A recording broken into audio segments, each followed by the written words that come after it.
All right, welcome everybody to the first sip from the Charlotte FC podcast. Saturday, May 9th, 7:30 p.m. at Bank of America, FC Cincinnati comes to town for another Queen City derby. We are officially kicking off May Match Mayhem, which is 4 straight games at the bank that will decide if Charlotte can really claw back into the top 4 or they'll continue this spring slide.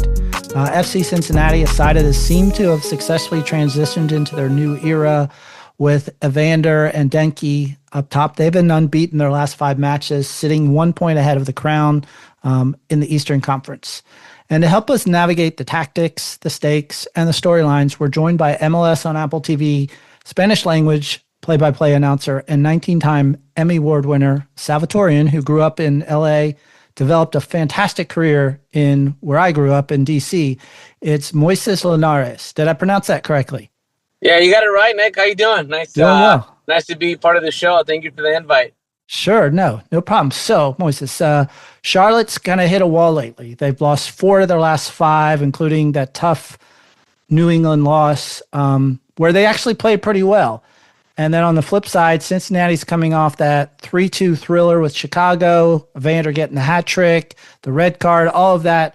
So when a team is slumping and faces, a team that's kind of on the rise, does the home field advantage kind of kick in? And does that help overcome anything tactically? Or is there more weight just on the players knowing that, hey, you're coming home and you need to make this happen and change things? Well, let me start off by saying that I called that game between Charlotte and New England, and it was a very unfortunate ending to that game. I thought that Charlotte had done enough just to at least come out with a point, but I guess the referees saw something different. It was a very questionable decision to award that PK that late in the game. But hey, that's part of the game. It does happen. Mm-hmm. And when it rains, it pours. And that's exactly what Charlotte is going through right now.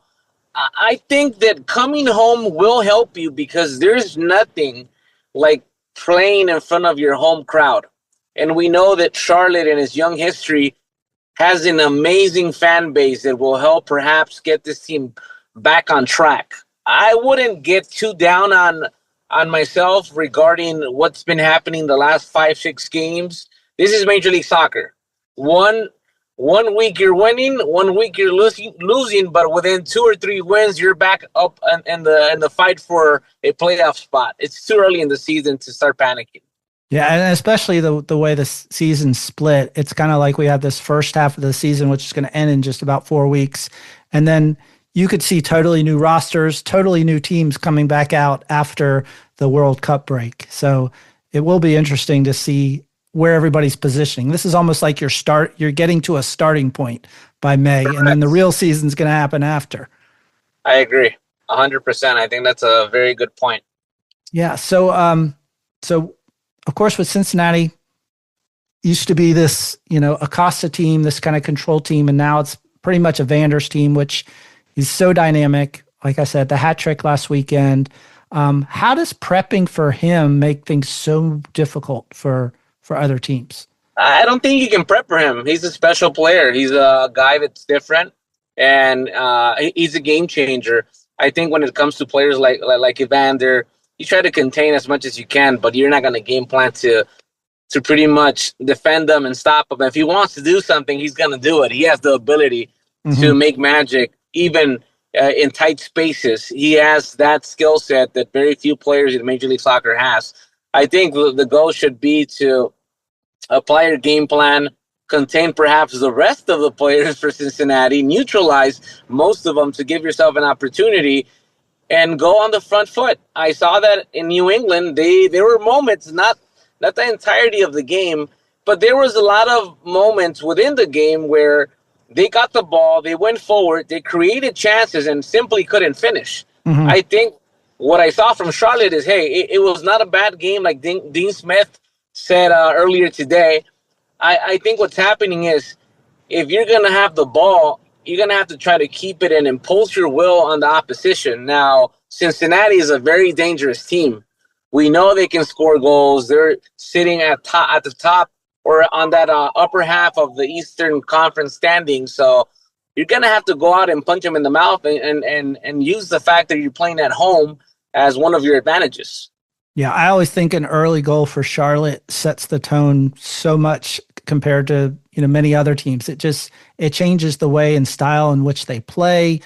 Even if they get scored on and then they actually get a goal back, like whatever happens in that first goal, it seems to like wake up and make things happen more for Charlotte. It jump starts it. So do you feel like an early goal is going to be the difference in the match, or do you feel like this could be a back and forth? I would go more with a back and forth than an early goal, just based on the fact that Charlotte has not been on the upper end of created opportunities when it comes to goal scoring. Mm-hmm. Charlotte is one of the teams with, I would say, bottom half, if I'm not mistaken, when it comes to shots on goal this season so far. So all of those things play a factor, but I think those things could be corrected. You have the quality. We saw Pep Biel had a great opportunity against Turner, ended up missing that shot. But if you can create those chances, which I saw at least 3 clear opportunities for a goal, and if you can take advantage of what you can create, I think that's the difference. I'm not really leaning towards an early goal because that's very unpredictable. So I'm going to say take advantage of the chances you do create, which they haven't done so in bunches this season. And I think that might be the difference maker, because if going back to last game, if they would have scored first, I think the game changes. Yeah. And what's interesting too, just about on the Charlotte side, is they have scored goals. It's not like they're in the bottom end. They've scored 18 this year. It's just the fact that they've let up 19 and given them up at not the opportune times, and that has cost them.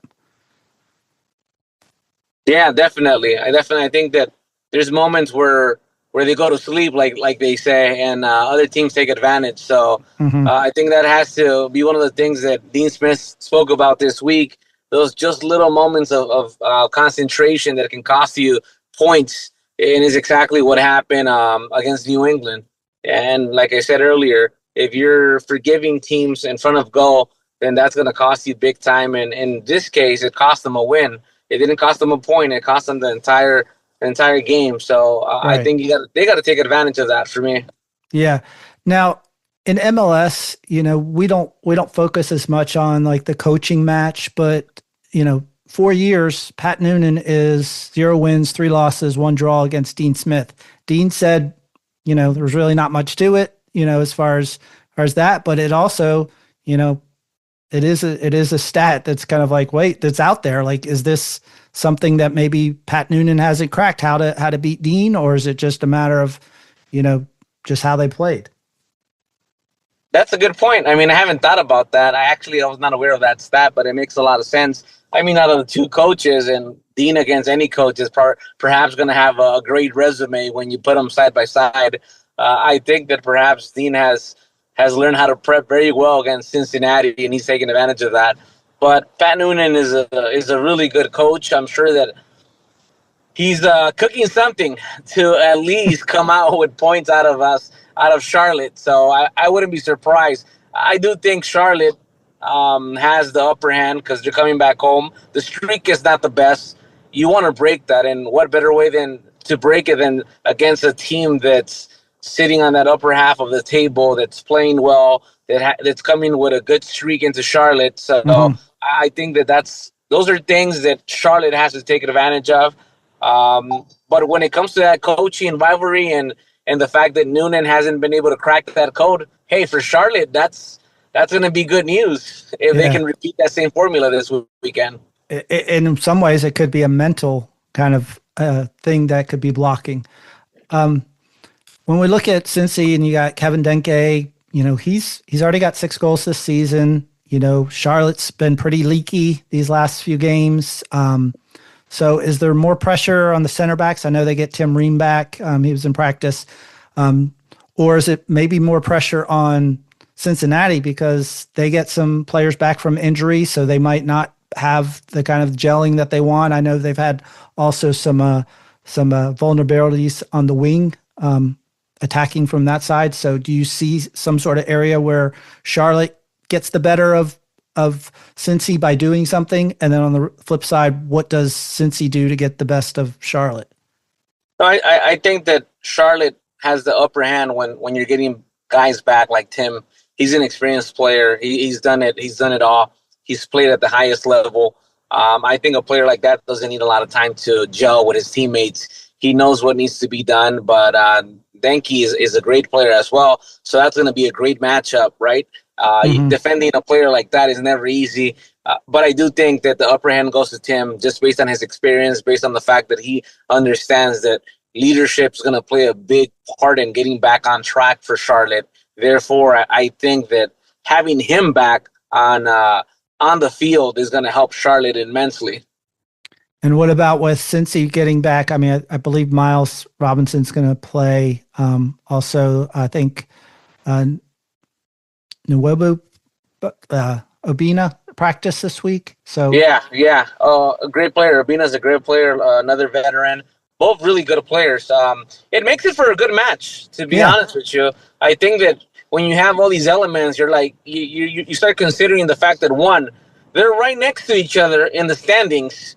They're both getting players back, and if it weren't for this losing streak, Charlotte could be easily 1 or 2 in the Eastern Conference. Right. It's a bad moment they're going through, and even after looking at the numbers and seeing where they both stand and this losing streak Charlotte's going through, and you say, wait, even after this losing streak, we're still 5th or 6th. That's pretty good when you ask me. Yeah. So I think we're going to have a good match between two teams that are recovering players. That one Cincinnati wants to keep winning. Charlotte wants to correct course. And for me, that makes a good match, like similar to two boxers going head to head, just punching each other out and seeing who's going to be the last man standing. But I'm leaning towards Charlotte just because they're going back home and because I know there's a little thorn after last weekend's game. Yeah, especially how well they played, because it was a different vibe, a different atmosphere, I guess, a different energy that we've seen them on the road. And so that was interesting. So let's switch gears a little bit. I want to talk about your work in addition to what's going on in the booth. So you're currently in post-production for your documentary called La Tierra del Surf, which explores El Salvador's transformation through surfing. And so you said this film is about reclaiming the narrative of a place often misunderstood by the world. So tell us a little bit about that. Yeah, most definitely. My family's from El Salvador. I was born in Los Angeles, Salvadoran American, very proud of my heritage and where my family comes from. They obviously migrated to the U.S. during Civil War back in the 80s. And for a very long time, I think I was very unable to travel back to the country because of the violence, because of gang control. And I would say the last 10 years, I've had a chance to go back and forth. And the country started changing, which it created this curiosity of what was happening, of the ability of telling stories. So what I did was apply my background in journalism and storytelling to my family's country. And I said, this is the way that I give back to them, right, by telling this story. It started with a simple story, I would say a news feature, and then it kept evolving into something bigger. And eventually we decided with a couple of friends to make it into a documentary. And we've been going back and forth for the past 3 years. Wow. We're towards the end of the film, I would say. And all this was based on exploring how was it that surfing out of all sports ended up being a thing in El Salvador. And we started finding very interesting people, including the first man to ever surf in El Salvador back in '68, and the first couple of journalists from Southern California to ever write an article about the waves in El Salvador. And we started reaching out and telling them, hey, we're working on this independent project about how surfing has changed or is changing the image of El Salvador. And we started getting a lot of support. Like I said, it's been over 3 years. We're going back at the end of this month for what I believe is the last round of recording for us. And once we get back, we're going to focus on simply the story and the post-production, which is the editing, the getting some of these old pictures, because there's a lot of old pictures that we don't own, but that are going to be very important for the story itself. we found some video that we don't know, and we're trying to get our hands on that. But as you might know, when you're doing an independent project, it's all about funding. Funding is the key to any good documentary. And we're sure, we have faith that we're gonna finish it some way somehow. Mm-hmm. And by November, we're gonna have an actual film that we're gonna start showcasing around the country in different film festivals. That's awesome. That's fantastic. Now, as this kind of filmmaker, journalist by trade here, but like, do you find yourself when you're up in the booth looking kind of through a filmmaker's lens at maybe like small human stories and things from when you go to match? Yeah. Is that kind of how you see the match and frame it? Yeah. Okay. Yeah. I like to learn about different players. I like to read up on them when I have an opportunity to see what more I can learn about who they are, where they come from. Perhaps they're dual citizens. They're American, but their parents came from another country. Maybe they're Americans, but they were born in Germany. Mm-hmm. Right? There's always a lot of different storylines. So when I get a chance, especially now that I'm writing solo, I like to throw in those nuggets. Hey, did you know that this player started his career at so-and-so club? Maybe it's not an MLS club. It might be a small, just local club that does very well at the local level. I try to use all that because I feel that it's very important when we're calling these games to really highlight not just the stars, but the players that don't get a lot of the attention that the big stars like Messi and company get. Yeah. I think it's our league. Major League Soccer is our soccer. That's one of my phrases. I say, hey, when the game kicks off, one of the things I say is, it's time for your soccer, my soccer, Major League Soccer time, right? 2026 campaign. And it's important for us to highlight that because we are the ambassadors of our own league. Right. No one believed in our league 20 years ago, and look how far we've come along. Yeah, it's pretty amazing. And also, I think just having the human side of players, knowing them, when we know more, and I know social media brings that out in a lot, but also just having other people talk about the players and, that they're people and not just, somebody who just play, their profession is playing sport and entertaining, but they're people and they have and go through a lot of the same things that we go through every day too. And I think humanizing that helps you care more about them when they struggle or when things are going well or not. It's just Yeah. I agree with you. I think that we fall into this trap where we start criticizing players and athletes and we become coaches, and a lot of us never played professionally. A lot of us don't have a coaching license. But we forget that these athletes are human beings like you and I, and they have a story and they've been through struggle. Now, if they have a bad game, go for it. Criticize the playing, right? But don't go beyond like a lot of people do, and they start getting out of context and they go on this. They fall into this rabbit hole where it's difficult to get out of once you start talking negatively about players and coaches and teams and the league that represents us. Yeah. They're, in some ways, they're just so focused on the now and things like that they're not seeing through the weeds of all the things. Like there's a bigger picture here and a bigger story. A player might be going through some issues personally, like parents might be ill or something, and we don't know about it, and they're not going to share that, but it's definitely affecting play. Those things happen. Yep.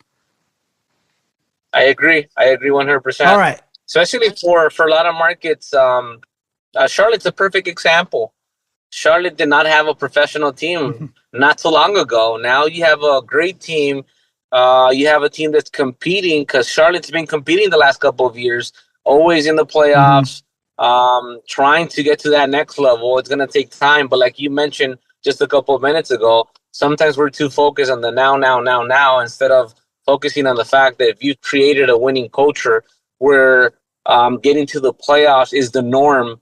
And I'll give you another example. Look at DC United. I'm based out of Washington, D.C., and I see these fans hurt because they want their team to get back to where they were at one point in franchise history, and it hasn't been the case. And it's been a lot of years since they last made it to the playoffs.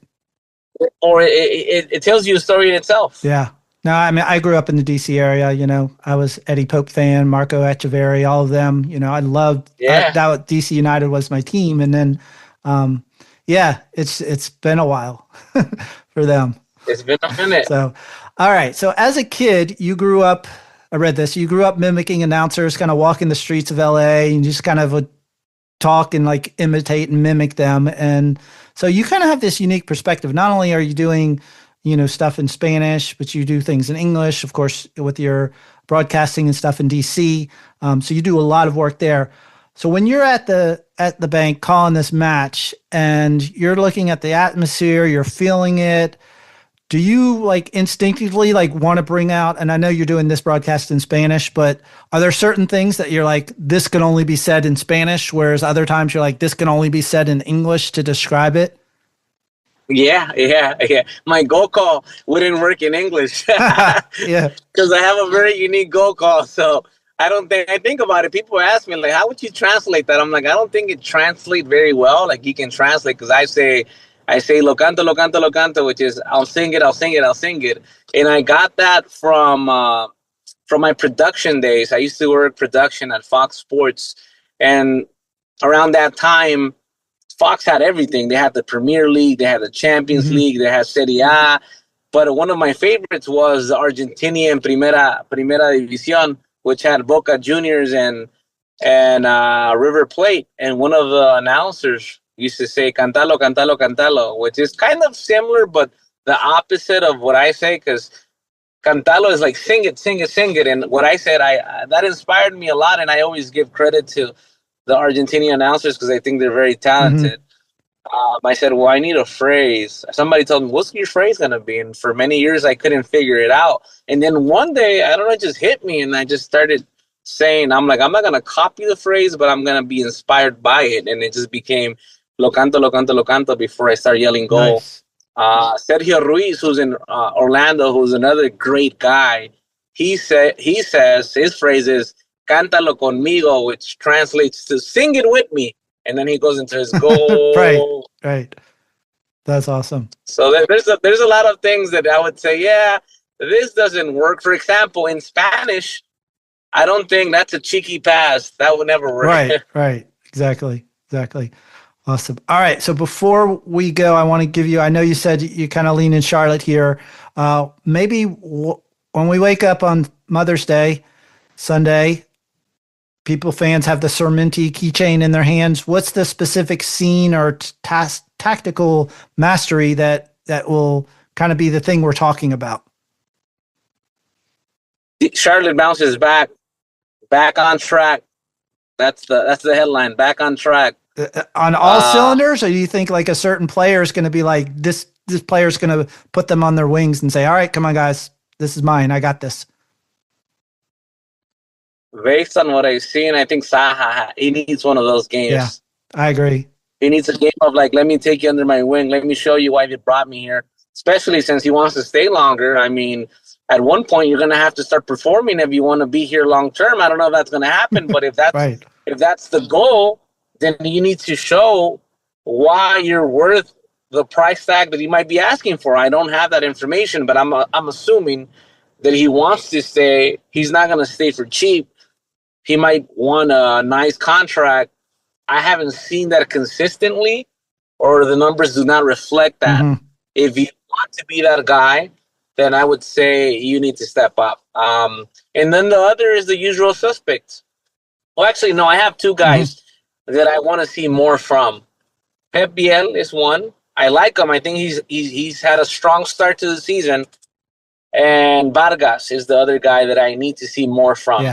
Yeah, I think just on the wings themselves, I think more production in that front line needs to come from them and being threats rather than distributors. Agreed.